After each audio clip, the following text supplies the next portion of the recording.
Sensei. Vlad, nu mai băga muzici pe fundal, nu vreau să bagi muzică.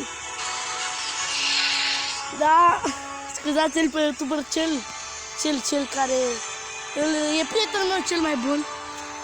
Mă, Vlad oprește. Vlad o să fac și eu. Vlad. Și așa, vom începe dintr-o bătălie. Da?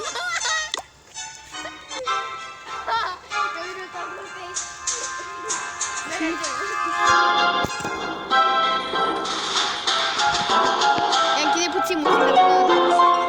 Da. Da, mă știu. Să-l bag de la început că intră. Da. Deci vom începe să-l batem pe ăsta. Vom băga așa, bam, bam, bam, bam, bam, bam, bam, bam, bam.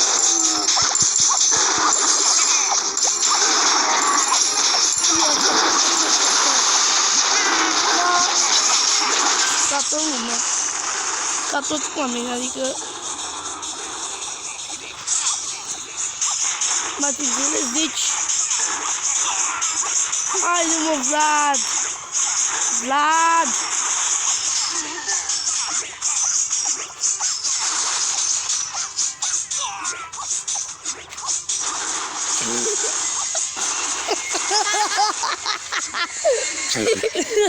Plecă!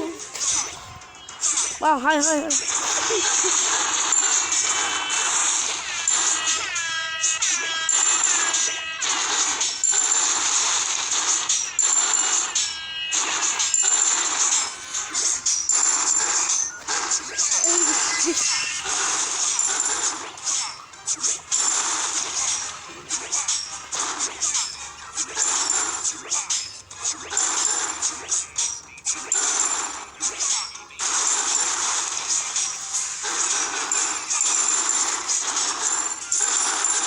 Pentru câștigător.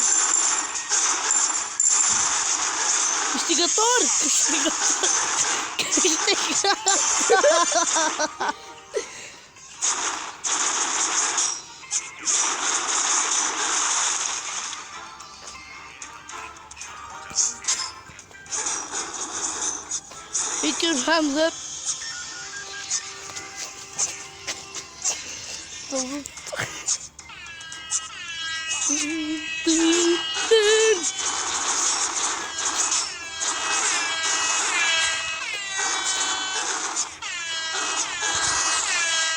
The potato just got a text. It's not important, but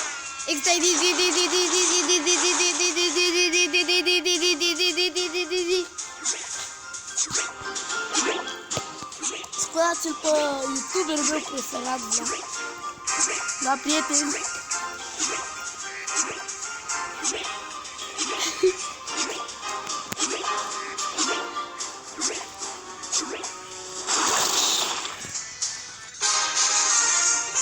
bullseye. Cam atât a fost episodul de astăzi din Clash of Clash, nou joc.